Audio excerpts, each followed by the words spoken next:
Let's go. Alors d'abord, ce cours est dédié pour l'élévation de l'âme, les Nishmat, Thierry Saada, qui, tu le connais? Voilà, qui est décédé donc dans le World Trade Center il y a 20 ans et qui est qui était le mari d'une amie, et elle a accouché 2 semaines après, le jour de Yom Kippour. D'un petit lior qui, voilà, ce Yom Kippour va fêter ses 20 ans. Donc, voilà, que ce cours soit les Nishmato. On peut faire aussi la Refoua Shelema de Bien sûr. Benjamin Ben Pnina. Amen. Refoua Shelema, Bezrat Hashem, Ben Shar, Cholé, Amo, Israël. Amen. Vous êtes prêtes ou pas? Dans 3 jours, c'est Yom Kippour. Dans 3 jours, c'est Yom Kippour. Et en fait, on va toutes ensemble se plonger dans un mikvé. Puisque Yom Kippour est comparé à un mikvé. Et que tu le veuilles ou non, Hachem te jette à l'eau. C'est ce qu'on dit, Itsumo Shel Yom Mechaper. Quoi que tu fasses, la grandeur de ce jour fait que tu dois forcément en ressortir différente. Alors autant essayer de s'y préparer au mieux pour comprendre les enjeux de cette journée. Rabbi Akiva il dit comme ça, il dit Ashrechem Israël. Soyez heureux Israël, mi metaer otrem, qui c'est qui vous purifie?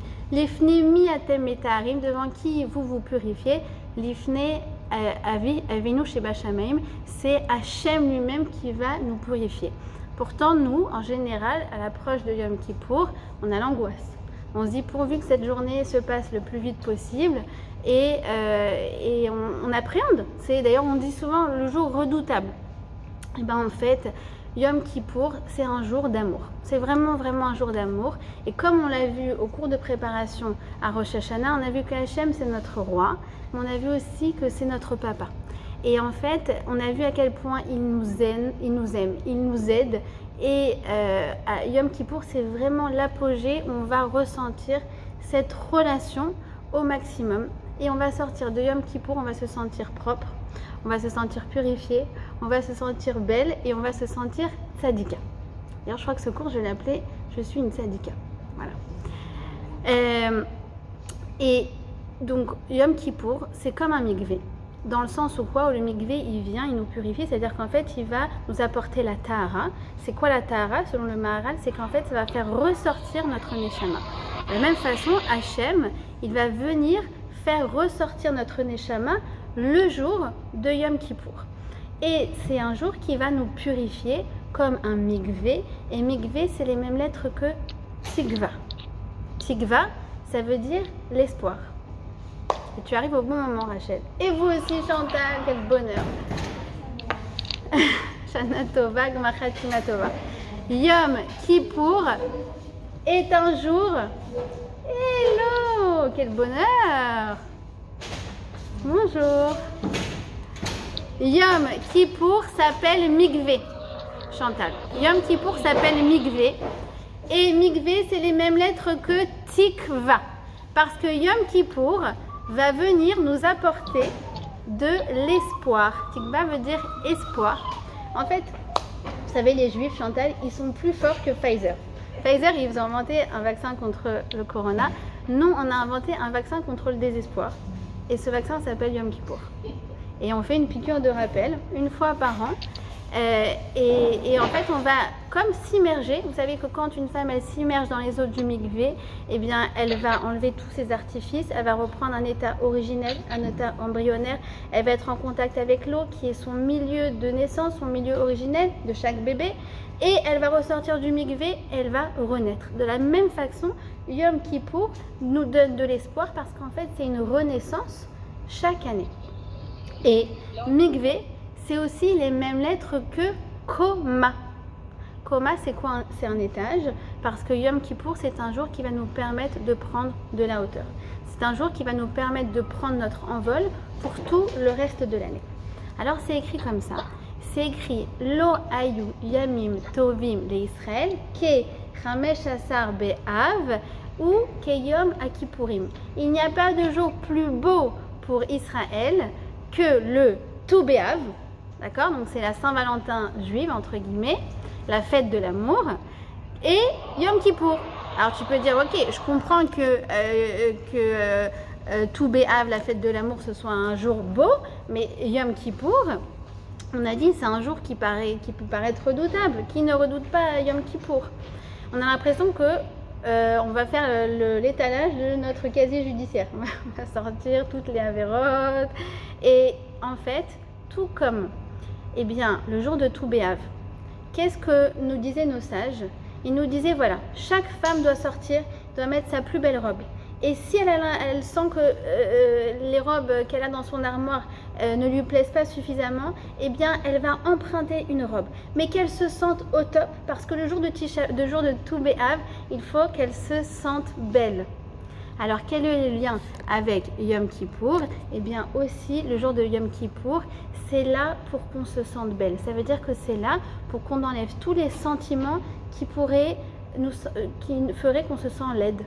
C'est quoi ces sentiments? C'est les sentiments de culpabilité, c'est les sentiments où je me sens déprimée, c'est les sentiments où j'ai l'impression que je ne suis pas au top, que je ne suis pas à la hauteur, que je suis... Eh bien, Yom Kippour, mechaper. Yom Kippour, ça enlève toute cette saleté pour qu'on se sente belle à nouveau.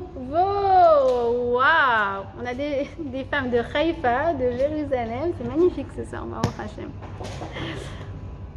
Et c'est un jour, nous disent nos Chachamim, écoutez bien, c'est un jour irrationnel. Nous, on a l'habitude, Yom Kippour, on connaît depuis qu'on est né. En général, à l'âge de 4-5 ans, déjà, nos parents nous emmènent à la synagogue. D'ailleurs, vous connaissez cette expression, les Juifs de Kippour. Malheureusement, une expression qui est très vraie en France. En Israël, vous savez qu'en général, les Israéliens sont très tout ou rien avec la religion. Donc, en général, c'est soit tout, soit rien. Donc, même Juifs de Kippour, ici, à l'éveil qu'on y arrive. Mais en tout cas, en France... Et à l'étranger, souvent les Juifs sentent que même s'ils font pas cas de toutes les mitzvot pendant le reste de l'année, eh bien le jour de Yom Kippour, ils ne peuvent pas manquer cette occasion. Pourquoi? Parce que Yom Kippour, eh bien, ça a une force unique. Nous disent nos sages que c'est Chukat Olam. C'est quoi Chuka? Un chok, c'est une loi irrationnelle. Et Yom Kippour, laissez tomber, c'est quelque chose de complètement irrationnel. Pourquoi? Parce que, écoutez bien, tout ce que je fais maintenant ne peut avoir une influence que sur le présent ou sur l'avenir, mais pas sur le passé. On ne peut pas changer le passé. On est bien d'accord, le passé, c'est passé. C'est qui le dit? Qui? Timon et Pumba. Moi, j'avais une autre référence, c'était la Reine des Neiges, je crois, je ne dis pas comme ça. Ouais.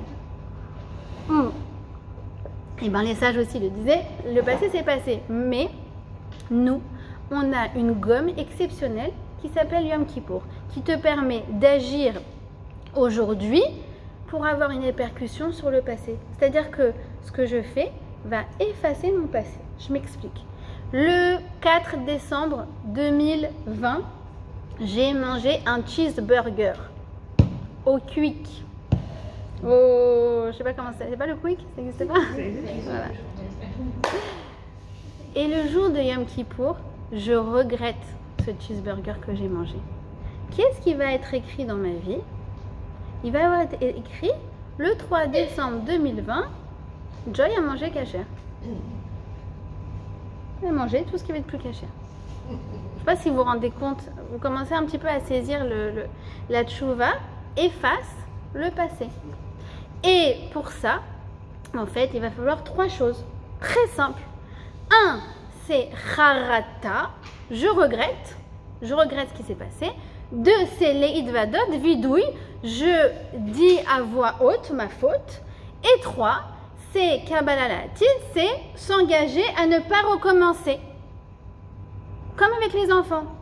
Tu sais que ce que tu as fait, c'est pas bien? Oui. Et c'est vrai que tu regrettes ce que tu as fait? Oui. Et tu vas pas recommencer? Non. C'est ça la tchouva, c'est un jeu d'enfant. Et ça efface les fautes, même les plus graves. Je ne sais pas si vous vous rendez compte le cadeau exceptionnel qu'Akadosh Baruch Hu nous a fait. Autant Rosh Hashanah, je vous ai dit, c'est un jour à portée universelle. C'est l'anniversaire de l'humanité. Tu peux aller voir n'importe qui, un ami goy, tu lui dis, tu sais, dans 3 jours, tu vas être jugé. Par contre, Yom Kippour, c'est un jour qui a été donné exclusivement aux Juifs. on vient te dire Itsumo shel yom mechaper, c'est-à-dire que même si tu ne le veux pas, tu es crasseuse à la veille de Kippour, à la sortie du jeûne, tu es toute blanche, lavée de tes fautes. Pourvu qu'il y ait ces 3 conditions, je regrette, je le dis, je m'engage à ne plus recommencer. D'accord? Je me rappelle une fois, il y avait une fille qui s'est confiée à moi, qui m'a dit, mais tu te rends pas compte, moi qu'est-ce que j'ai fait par le passé, etc. Et elle me raconte, en gros, tout simplement, elle est dans une famille pas pratiquante, et au Hachem, elle a fait tchouva, mais elle s'en voulait par rapport au passé. Et qu'est-ce que j'ai mangé, qu'est-ce que j'ai fait, qu'est-ce que j'ai pas fait, qu'est-ce que j'ai... Et moi, je la regarde, mais vraiment comme une enfant, quoi. Je dis, mais c'est très simple. Je dis, regarde, la tchouva, c'est hyper simple. T'as 3 mots. Rarata, tu regrettes. Regarde, tu vois bien que tu regrettes. 2, vidouille, regarde, tu le dis. 3, kabalélatide, regarde, tu recommences pas. Donc, t'as fait tchouva. Hachem, il a effacé tes fautes. Et elle continue, elle s'enfonce. C'est pas possible. En vérité, il y a des gens qui croient au Averot, qui croient à la punition. Mais par contre, à combien Kadosh Baruch Hu il t'aime, à combien c'est possible de réparer, à combien dans son infini chesed, il nous efface nos fautes, alors qu'on a juste dit 3 mots en disant j'ai fait ça, je pardonne, je regrette et je veux plus recommencer. Et Hachem, il efface. C'est nous qui nous enfonçons dans la faute. C'est pour ça que Rabbi Nachman dit comme ça, il dit Imata ma'amin chez Efchar les kalkel, ta'amin chez Efchar les taken. Si tu crois, tu as la emuna, ta'amin. Si tu as la emuna que tu peux casser. C'est quoi j'ai la emuna que je peux casser? J'ai la emuna que mes avérotes, elles ont brisé quelque chose en moi. Elles ont brisé quelque chose dans ma relation avec Akadosh Baruch Hu. Oui, ça j'ai la emuna. Alors continue. Ta'amin chez Efchar les taken. Pourquoi tu t'arrêtes là? La force de la tchouva, ça peut effacer ce que tu as brisé. Et c'est encore même plus puissant que ça. Et c'est pour ça que ça demande la émouna. Parce que nous, toute la journée, qu'est-ce qu'on fait? On voit que le mal. Et les médias, ils ont fait ça. Et tel truc, ça se passe pas bien. Et le corona, et on n'arrive plus, machin. Les gens, ils te font ça, mais en fait, après, ils te plantent. Et tatati, tatati. Combien on se plaint toute la journée? Alors oui, certes, elle dit comme ça. L'imam Mizrahi, c'est quoi cette notion de émouna? Il dit oui, c'est vrai qu'on voit qu'avec une allumette, on peut incendier toute une forêt. Mais sache que toi, Akadosh Baruch Hu t'a donné la force à toi toute seule de replanter une forêt tout entière. Tu le crois ça? Tu crois qu'avec une allumette on peut incendier toute une forêt? Ça, tu le crois? Alors crois aussi que toi, tu es capable de replanter une forêt tout entière. Ça, c'est la force de la kapara. Ça, c'est la force de la tchouva. Ça, c'est la force de Yom Kippour. Et la Gemara, elle vient dans ma Masechet Avodah Zara. Et elle vient te dire, regarde, tu veux que je t'explique la force de la tchouva? Je vais y aller, mais vous savez, quand la Torah, elle y va, elle ne fait pas dans la dentelle. D'accord? Elle vient et te dit, regarde, je vais te prendre le pire débauché du monde. Comment s'appelait ce pire débauché au monde? Eliezer ben Dourdaya. Eliezer ben Dourdaya, c'était quoi sa vie? Vraiment une vie de... Il faut s'imaginer, débauché au point qu'il n'y avait pas une prostituée au monde à qui il n'avait pas rendu visite. Vous s'imaginez. Et un jour, il apprend qu'il y en a une qui habite à 7 fleuves de lui. C'est quoi 7 fleuves de lui? Ça veut dire qu'en gros, elle habite à l'autre bout du monde. Et Eliezer ben Dourdaya, il vient, il prend sa bourse, et en plus, elle coûte très cher. Mais non, il n'y a rien qui l'arrête, lui. Il vit une vie de débauché jusqu'au bout. Il traverse le monde entier.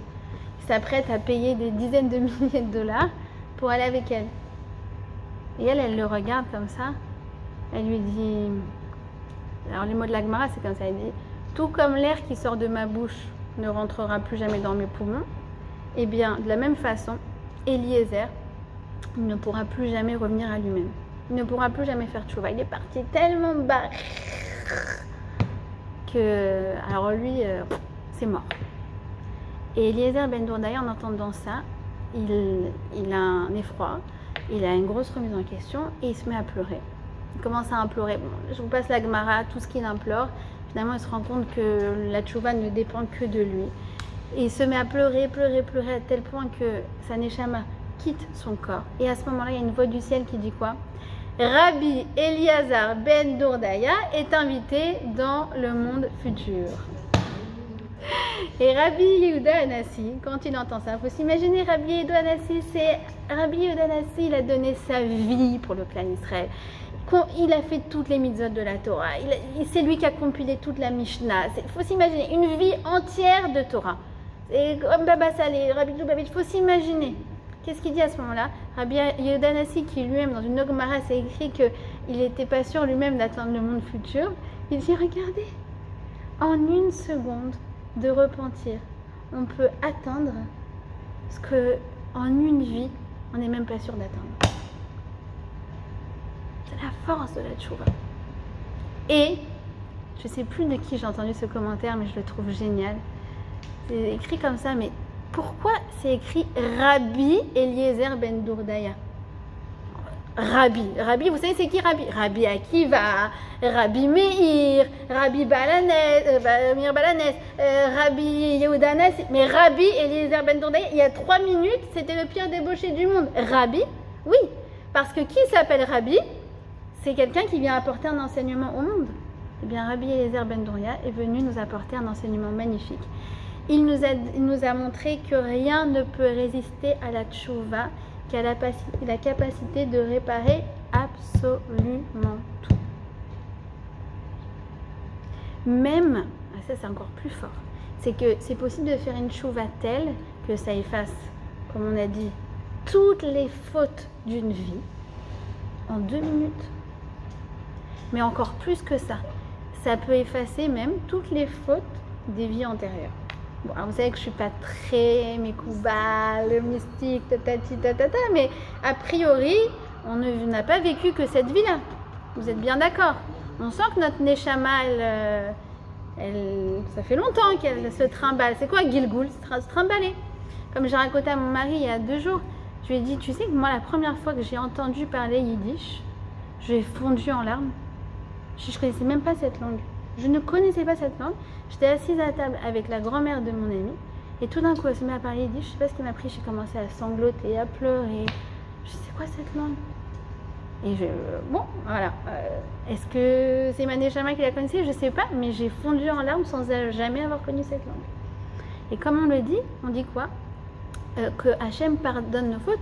Ben Begil Goulze ou Ben Begil Goulafer. Hachem, on est vraiment chutzpah. C'est vraiment chutzpah, c'est le comble de c'est la chutzpah. Hachem, s'il te plaît, tu peux me pardonner, donc pas les fautes de cette année, pas seulement ça, les fautes de toute ma vie depuis que je suis née, et les fautes de toutes mes vies d'avant, depuis Adam Arishon. Hachem, il pardonne. C'est fort. On ne peut pas passer à côté du Yom Kippour. Vous êtes bien d'accord? On ne peut pas passer à côté du Yom Kippour. Ils ont raison, les Juifs du Kippour. Alors venez, on va essayer de passer en revue les étapes de cette journée. Sachant que, il faut savoir, c'est que ce cours-là, en vérité, on pourrait y passer des heures et des heures. Mais j'ai essayé de sélectionner vraiment les meilleures parties, celles qui vont nous apporter vraiment un enseignement par rapport à Yom Kippour et par rapport à tout le reste de l'année. Alors d'abord, on va commencer, avant tout, avec la veille de Yom Kippour, le 9 Tishri. Cet enseignement, ça fait 3 ans que je le livre. Et je me suis dit, peut-être que celles qui viennent au cours, elles en ont un peu marre de l'entendre, mais je ne peux pas être mévatère dessus. Je ne peux pas le laisser parce qu'il est beaucoup trop important. C'est écrit comme ça. C'est écrit. Tout comme c'est une mitzvah de jeûner le 10e jour, donc le jour de Kippour, c'est une mitzvah de manger le 9e. Encore mieux, celui qui mange le 9e, c'est comme s'il avait déjà jeûné le 10e. C'est très bizarre quand même. Parce que n'importe qui de normalement constitué, il sait que pendant les 25 prochaines heures, il ne va pas manger. A priori, la chose la plus naturelle à faire, c'est de manger, vous êtes bien d'accord. Mais ça nous est compté comme une mitzvah. On va essayer de comprendre parce que c'est juste exceptionnel. Exceptionnel ce qui se cache comme enseignement derrière.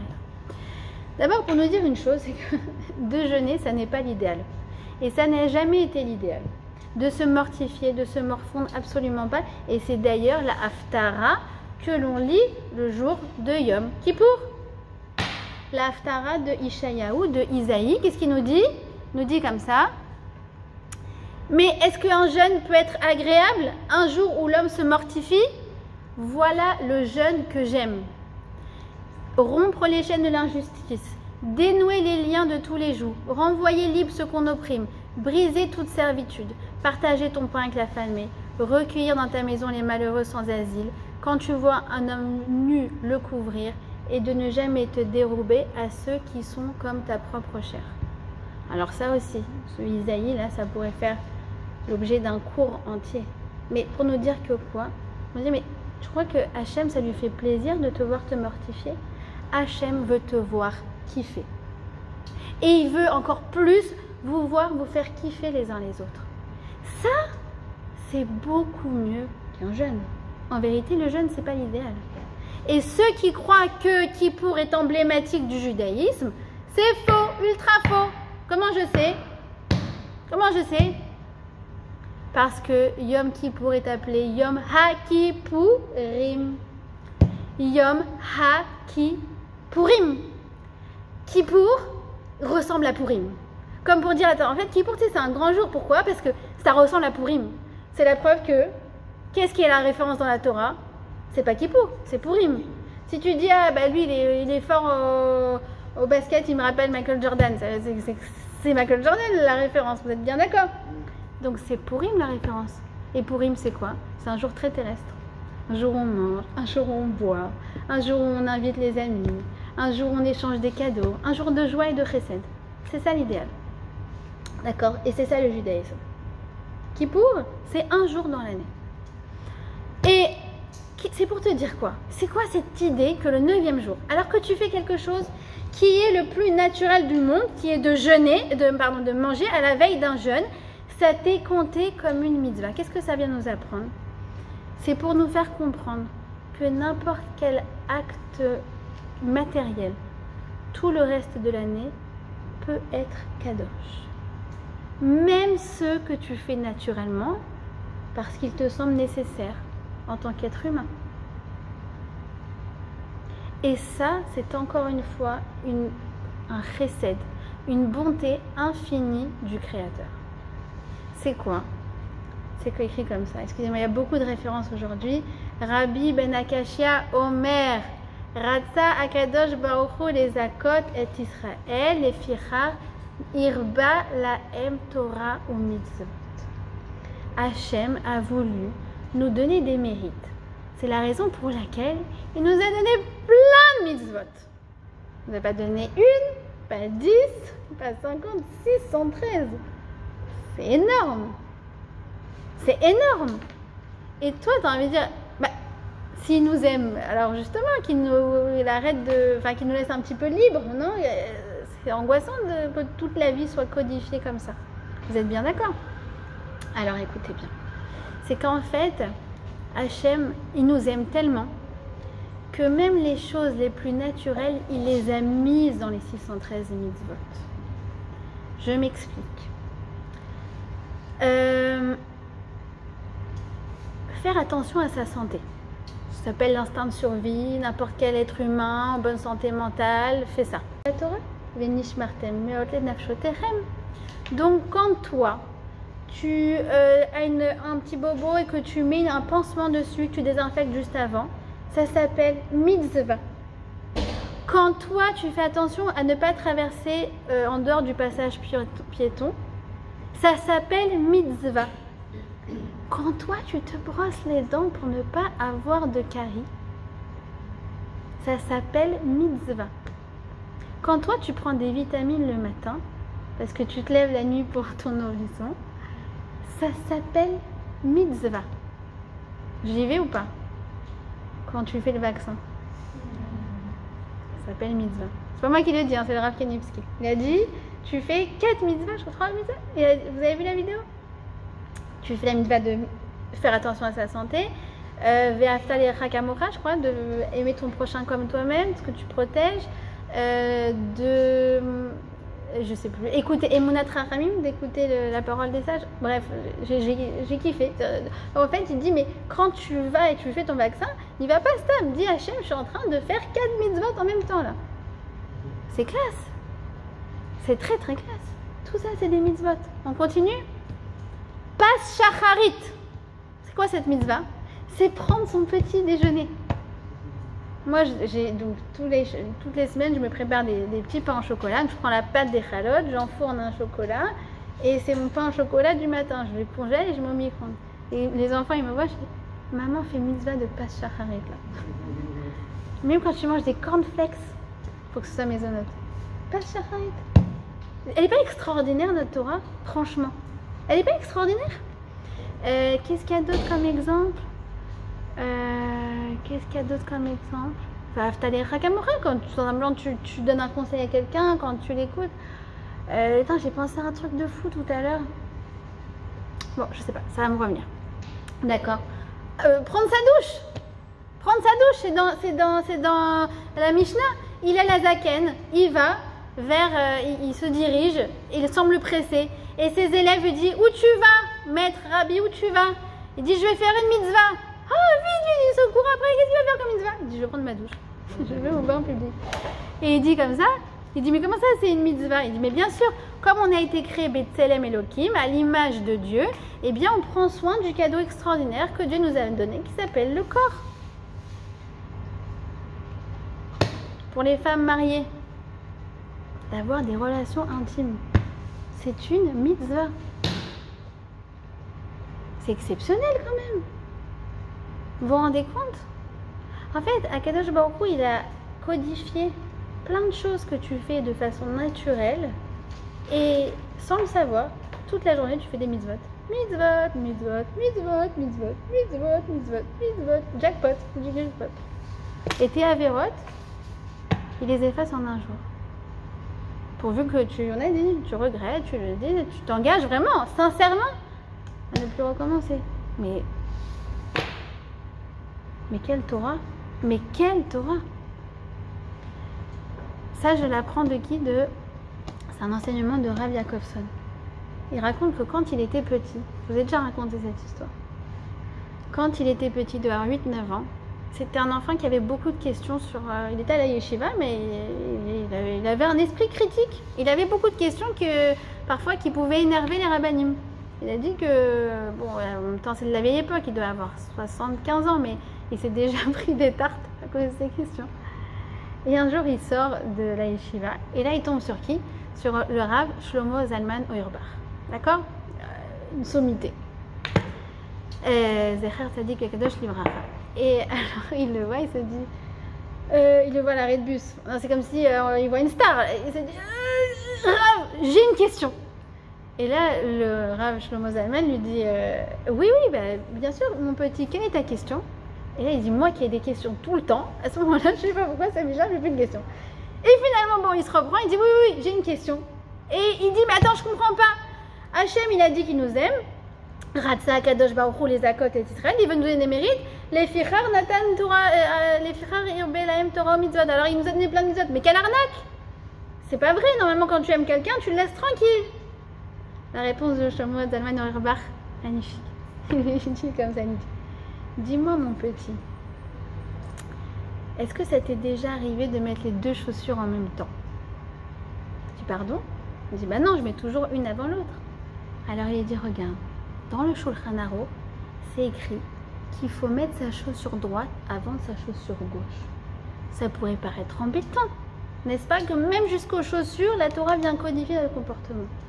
Et quand tu réfléchis, les fautes vis-à-vis de notre prochain, Hachem ne peut pas les pardonner à sa place.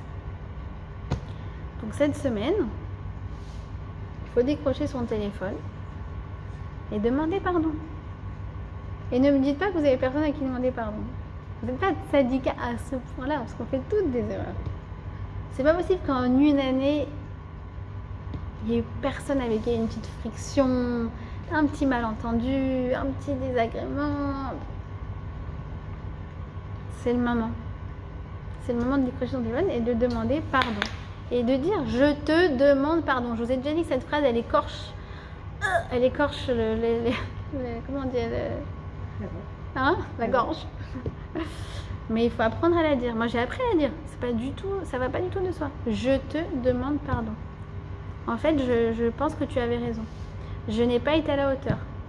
Je regrette ce que j'ai fait. Je suppose que je t'ai fait de la peine et je suis vraiment désolée. C'est sûr.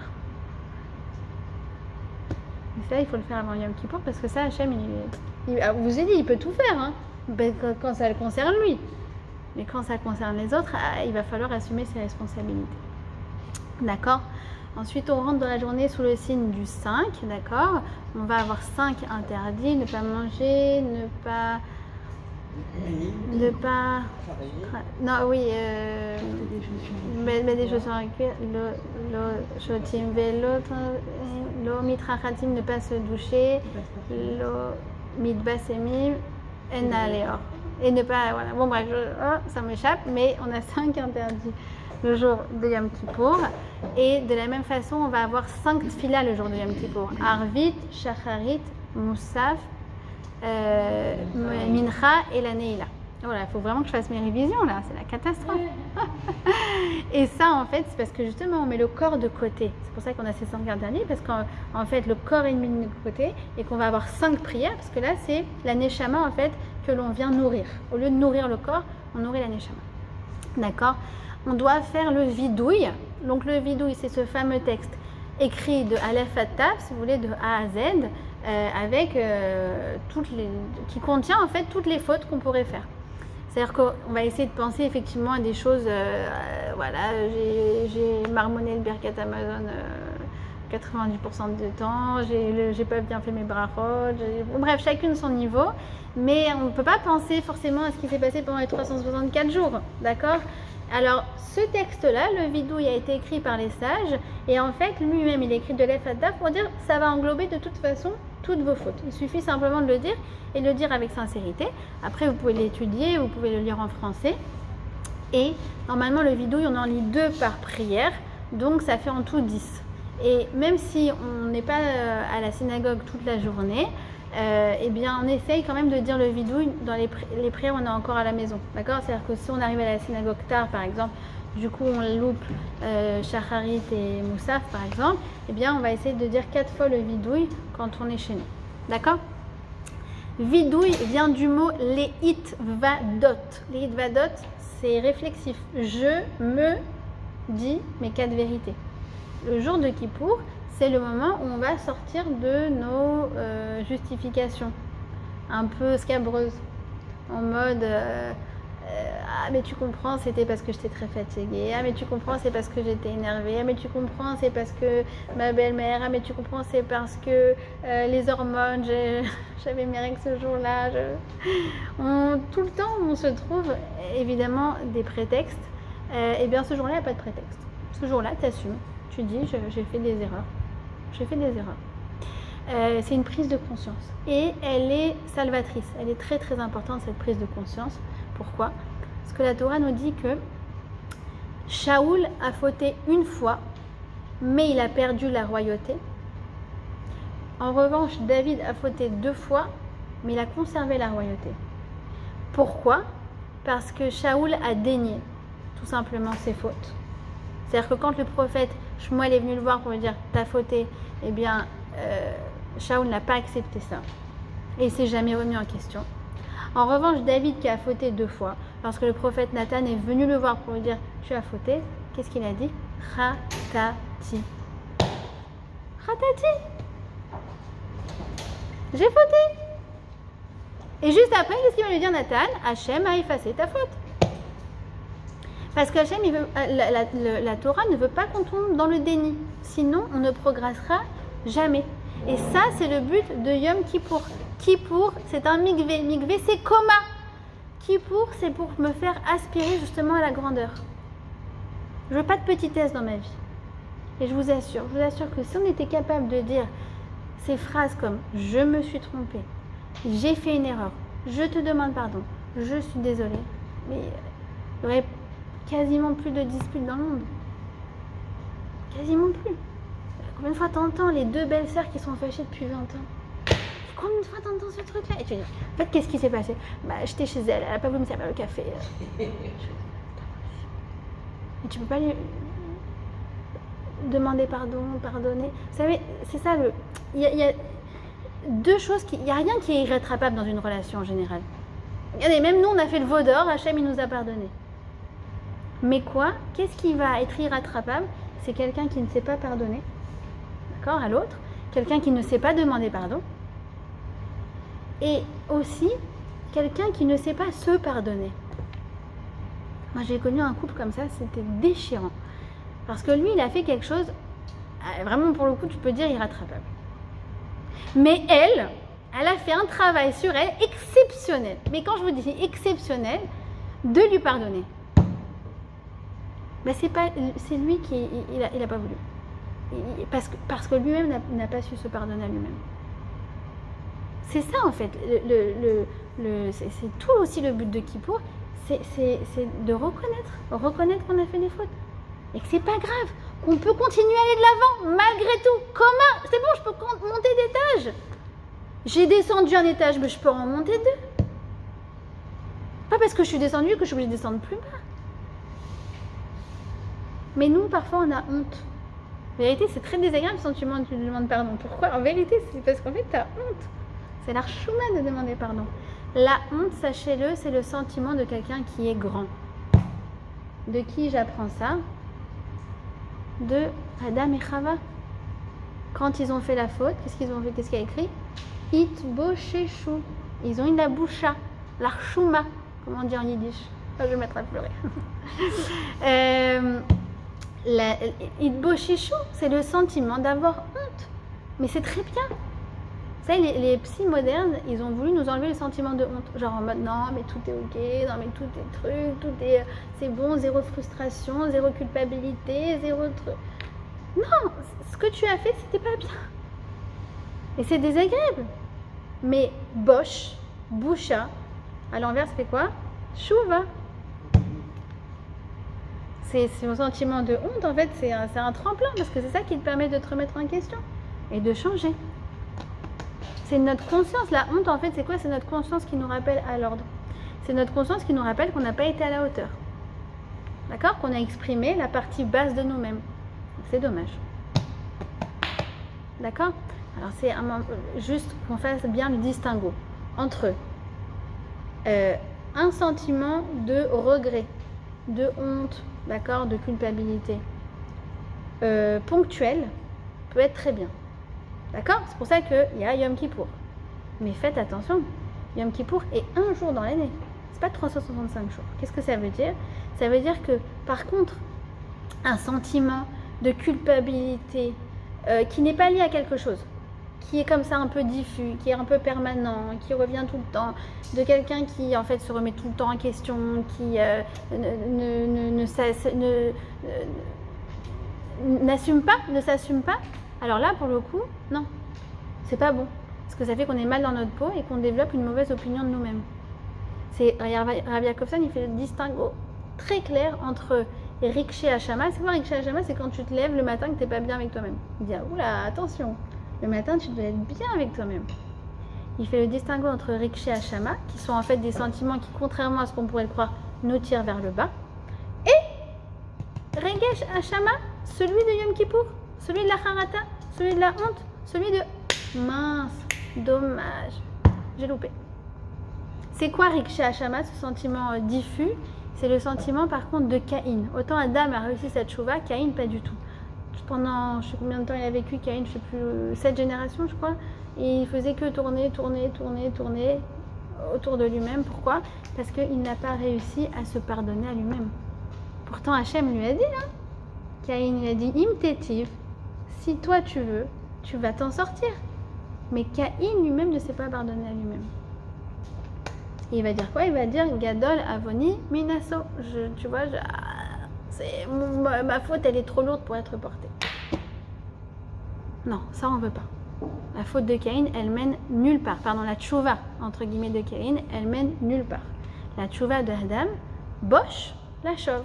Ah ouais, j'ai eu honte par rapport à ça, ça va me permettre de changer. Et c'est génial. C'est génial. Pourquoi? Parce que ce sentiment de culpabilité est très sain. Il amène à un changement positif. C'est pour ça que Rabbi Nachman il dit, quand on fait le vidouille, il dit non, tu fais pas comme ça. Là, tu te frappes toi-même. Tu fais comme ça. Moi, je suis propre, moi, mais j'enlève la poussière. Là. Hachamnu, Baganu, Gazalnu. J'enlève parce que moi je suis propre. D'accord? Celle qui sait dire Urk, elle sait qu'elle est propre. Vous voyez ce que je veux dire? Quand on a du noir sur du blanc, alors du coup on sait reconnaître le noir du blanc et on sait que le fond est blanc. Je sais que mon fond est blanc, mon fond est bien. Mais quand c'est gris, c'est flou, c'est une catastrophe. D'accord? Non, moi je sais que je suis une sadéquette, mais à ce moment-là, je l'ai oublié. Et Yom Kippour, c'est le jour pour nous le rappeler. C'est pour ça que c'est Tikva, Mikvé Tikva. Vous comprenez ce que je veux dire? Oui? Ok. La preuve de ça, c'est quoi? C'est que Hasatan, c'est quoi Hasatan? C'est le Yetzerara. Celui qui veut pas que tu réussisses, c'est celui qui te fait fauter. D'accord? C'est celui qui fait. C'est quoi? 364. Parce qu'il est présent tous les jours de l'année, sauf à Yom Kippour, là il te laisse tranquille. Toi tu crois que le reste de l'année c'est toi vraiment, et Kippour c'est toi en mode Yom Kippour. Toi en Yom Kippour c'est le vrai toi. Et tout le reste de l'année, tu as cette force qui t'enquiquine. Et avec qui tu vas te voir te débattre. Le jour du Yom Kippour, tu te sens bien avec toi-même. Parce qu'il te laisse tranquille. Il n'y a rien de négatif qui te définit à ce moment-là. D'ailleurs, imagine que quelqu'un s'assoit à côté de toi à Yom Kippour et te dit psst, psst, psst. Tu veux que je te raconte le dernier potin? Qu'est-ce que tu vas dire? Non, pas aujourd'hui. Demain, tu m'appelles. Non, c'est une blague. Vous êtes d'accord? On n'a pas envie d'entendre les derniers potins à Yom Kippour. Non, qu'est-ce que t'en penses, Cathy? D'accord? Ok. Donc à Yom Kippour, au Hachem, je suis irréprochable. Et c'est ce sentiment qui va devoir m'accompagner toute l'année. Et des fois, on se dit, mais j'ai tellement de chutes cette année. Tellement de fois. Pourtant, le Kippour l'année dernière, je m'étais promis 2. Mais j'ai pas tenu. Alors, Rav Yakovson, il raconte justement une histoire. Et je vais vous dire, ce soir, je ne devais pas faire ce cours. Je ne devais pas faire ce cours parce que, bon, il y en a qui connaissent la situation. Bah, oh, Hachem, 2 semaines qu'on est en bidoute. Et je me suis dit, non, je suis obligée de faire le cours ce soir pour vous raconter ça. Parce que moi, cette histoire-là, je l'ai entendue il y a 2 ans. Et vous savez, les cours de Torah, en général, je vous dis toujours, ça s'absorbe, c'est comme quelque chose de dilué comme ça, léat, et ça te permet de changer petit à petit, petit à petit. C'est pour ça qu'il faut de la régularité en cours de Torah. Cet enseignement, je pense qu'il n'y a pas un jour où il ne m'a pas accompagné. Et je vais vous le raconter. Tout simplement, c'est un homme qui s'était promis de se lever le matin pour aller à la synagogue prier. Au début, il a commencé, et à un moment, il a arrêté. Et en fait, il s'est dit, bon, à quoi ça sert, à quoi bon? Du coup, il ne voulait même plus prier à la Sina du tout. Et après, en fait, il ne voulait même plus prier, même pas chez lui. Et son ami, il lui a dit, écoute, je vais t'accompagner pour voir le Chazon Ish. Alors, il accompagne son ami pour voir le Chazon Ish. Et le Chazon Ish, il entend son histoire. Et là, il y a vous savez, ce sourire des Chachamim avec les yeux qui brillent. Il le regarde comme ça, il lui dit toi, tu crois que ton épreuve, c'était est-ce que je me lève ou non? Mais ce que tu comprends pas, c'est que c'est Hachem qui n'a pas voulu que tu te lèves ce matin. C'est Hachem qui n'a pas voulu que tu te lèves hier matin. C'est Hachem qui n'a pas voulu que tu te lèves pendant toute l'année. Ton épreuve, c'est pas ça. Ton épreuve, c'est quoi? C'est est-ce qu'avec tout ça, demain matin, je vais avoir le courage de me lever? C'est-à-dire, il faut comprendre qu'il y a des chutes, des fautes qui ne sont pas entre nos mains. Elles sont orchestrées par Hachem.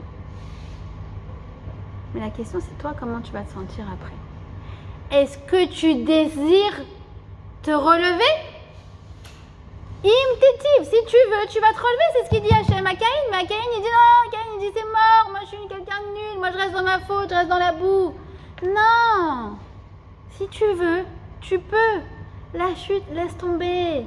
Les avérotes, c'est du passé. Mais qu'est-ce que tu fais avec maintenant? Est-ce que tu as le courage de continuer? C'est ça ta vraie épreuve. Et moi, je vais vous dire pourquoi ça me donne des forces. Parce qu'un des trucs que je me dis à chaque fois, c'est je ne vais pas m'énerver avec mes enfants. Non, l'histoire a voulu que 2 heures avant Rosh Hashanah, j'apprenne que j'ai un enfant qui, a priori, voilà, donc était positif au Covid, et que du coup, ça voulait dire que tout le monde... Alors, je suis vaccinée, hein, donc normalement, et elle prend beaucoup de dispositions. Mais que tout le monde était en bidoude. D'accord? Donc, tout le monde à la maison pour les 49 prochaines heures, sachant que Ethan est à la Sina je ferai toute la journée. Et que c'est pas seulement Rosh Hashanah, mais c'est qu'à priori, ça va être pendant les 10 prochains jours. Et je me suis dit, c'est pas grave, j'ai sorti du vin, j'ai sorti du whisky, j'ai sorti le cannabis. Non, je rigole, je rigole. Non. Je me dis, c'est pas grave, on va bien le vivre. Mais sauf qu'à un moment, à Rosh Hashanah, j'ai craqué. Et bien, juste après ce recraquage, j'ai dit, ce craquage, c'est pas moi qui l'ai voulu, c'est Hachem. Alors la question, c'est quoi? Est-ce que je vais continuer à aller de l'avant? Ben, je vous assure, après, j'ai passé un super Rosh Hashanah. Il y a eu cette chute. C'est vrai, il y a eu un gros craquage, il y a eu un gros énervement, certes, mais ça n'a pas entamé tout le reste du Rosh Hashanah. Parce qu'en fait, l'erreur, c'est quoi? C'est que toi, tu tombes, après, de toute façon, c'est mort, de toute façon, j'en ai marre, de toute façon, je suis nulle. Non, t'es tombé, certes, mais qui a dit que c'était entre tes mains? De toute façon, c'est du passé, donc c'est Mina Shamaim. Maintenant, qu'est-ce qui est entre tes mains? C'est quoi ton libre arbitre? C'est d'aller de l'avant. Je ne sais pas si vous vous rendez compte. Peut-être vous ne vous rendez pas encore bien compte de la puissance de cet enseignement. Et je vous assure que quand on vit avec ça, mais c'est des épreuves qu'on comprend. C'est pour ça qu'on dit, des challenges qu'on réussit. D'accord? C'est pour ça que c'est écrit Sheva, Pa'amim, Ipol, Tzadik. Le juste, il tombe 7 fois. Parce que ça fait partie du programme de la vie de chuter. Et comme c'est écrit 7 c'est la globalité, c'est que toute ta vie elle va être comme ça. La question c'est pas est-ce que tu tombes ou pas. La question c'est est-ce que tu te relèves ou pas. Et ça, mais quand on entend ça, on dit mais c'est une force. C'est une force exceptionnelle. De qui on apprend ça? Entre parenthèses, de Yehuda. Vous savez, Yehuda, il a été avec une femme qu'il pensait être une prostituée. Vous connaissez l'histoire, en fait c'était sa belle-fille Tamar. Mais comment on peut se sentir à la place de Yehuda le lendemain de cette affaire? Je sais pas, imaginez un grand rave qui a été avec une prostituée. Enfin, ça va? Ça va? Et quand elle vient lui dit ça c'est à toi, c'est des choses que tu m'as laissées, il aurait très bien pu dire c'est pas du tout à moi, non, de quoi elle parle? Ben non. Yehuda, maturité. Je reconnais. D'où son nom Yehuda, l'Hérodote. Je reconnais. La faute, elle n'était pas entre ses mains. Pourquoi? Comment on le sait? Parce qu'on dit qu'il a été attiré vers elle de façon inextricable. C'était plus fort que lui. C'était pas entre ses mains. C'était orchestré par Akadosh Baruch Hu. Par contre, est-ce qu'il se relève après ça? Ça, c'était oui entre ses mains. D'accord? Donc la question, la plupart des épreuves, c'est pas est-ce que tu vas tomber ou non, c'est est-ce que tu vas te relever après être tombé. Et ça, c'est la plus grande forme de tchouva de Yom Kippour.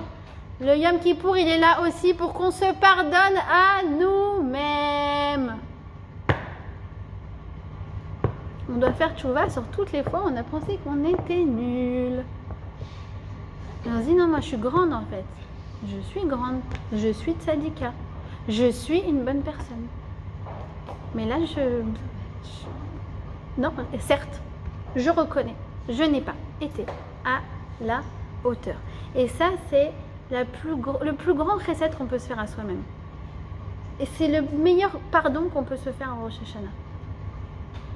Je vous ai dit le pardon vis-à-vis du bon Dieu, c'est voilà, Harata, je vous ai donné le programme.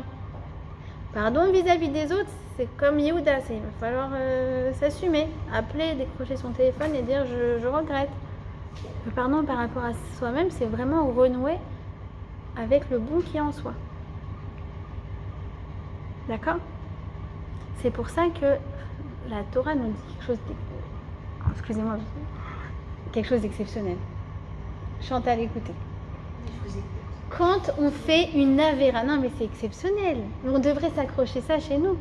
Quand on fait une avéra, on fait une faute. J'ai mangé le cheeseburger, d'accord? Mais qu'on fait teshuva par amour, ma avéra devient une mitzvah. Ça veut dire, c'est pas seulement que la teshuva, c'est un effaceur. C'est un effaceur et écriveur. On va écrire, au lieu de, on a dit, c'est quoi, le 4 décembre, elle a mangé un cheeseburger, on a dit on efface. Non, c'est pas seulement qu'on efface. Ce qu'on va dire, et ce jour-là, elle a allumé les bougies de Shabbat, fait le birkat Amazon, fait le kiddush, bah, mettez plein de mitzvot, quoi. Pour chaque bouchée de cheeseburger. Pourquoi? Parce que justement, en fait, ma Avera, elle fait pas partie de moi. Et en fait, c'est celle qui m'a propulsée vers le haut. Parce que ça me dégoûte tellement d'avoir fait ce que j'ai fait que maintenant, je suis complètement au-dessus de ça. Coma. J'étais au moins 2, je suis passée au plus 20. C'est pour ça que ça s'appelle, ça devient une mitzvah. Je donne cet exemple de mes parents qui ont mangé kasher toute leur vie et puis, je sais pas, à un moment quand ils se sont mariés, ils ont eu un petit moment de vide et ils se sont fait entraîner par, je sais pas, certaines fréquentations. Ah, il faut trop que vous veniez goûter la viande de je sais pas quoi. Et ils ont été goûter la viande de je sais pas quoi. Ma mère, elle m'a dit, on est rentré, on s'est fait vomir. Et depuis, ma mère, elle a toujours été... Je vous ai dit, nous, on est nés à la tunisienne, ça veut dire plein de trucs un peu moitié-moitié. La cache-route, ça a été toujours quelque chose de très important. En fait, une avéra, c'est comme l'élan. Ça veut dire, je recule, donc tu as l'impression que tu t'éloignes du but. En fait, c'est pour aller plus loin. Quand tu le fais par amour. Ça, tu fais pas parce que ah non, mais Hachem, il va m'envoyer au Guélinam. Non, mais parce que Hachem, je t'aime. Et parce que moi, j'ai conscience à quel point tu m'aimes. Avant, j'avais pas conscience. Maintenant que je sais à quel point tu m'aimes, je veux plus le refaire. D'accord?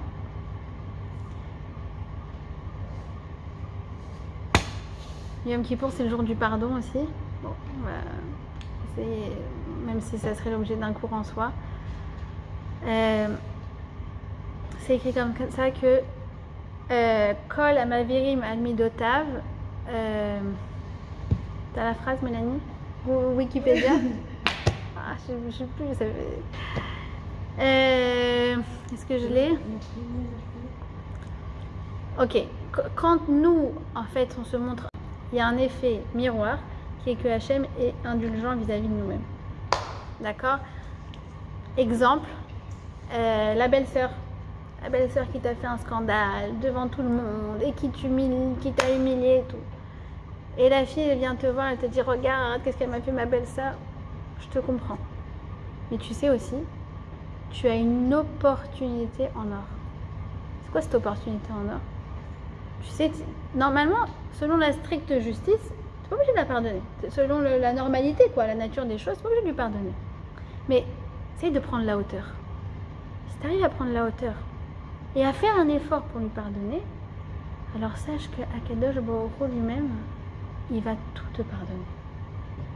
Quand tu fais du chesed avec une personne, Hachem il fait du chesed avec toi.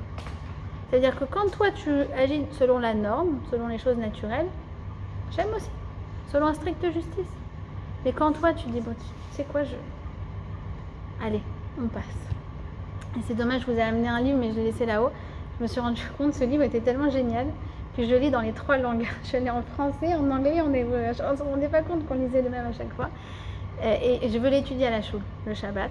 C'est sur justement les 13 midot de Rachamim qu'on lit à Yom Kippour. C'est un programme exceptionnel. Alors je le dis, ça s'appelle en français À l'ombre du palmier. C'est un livre exceptionnel, sur un commentaire sur ces 13 midot justement qu'on lit à Yom Kippour. Et c'est un programme de pardon. Et ce qu'il explique d'exceptionnel, c'est qu'en fait, il n'y a pas plus grande protection pour le Ham Israël que quand on arrive à se pardonner les uns les autres. Et je me rappelle, vous savez, quand il y a eu la Mifta, il y a eu la guerre à Shomer HaChomot, au mois de mai. Bon, au début, on avait un petit peu peur.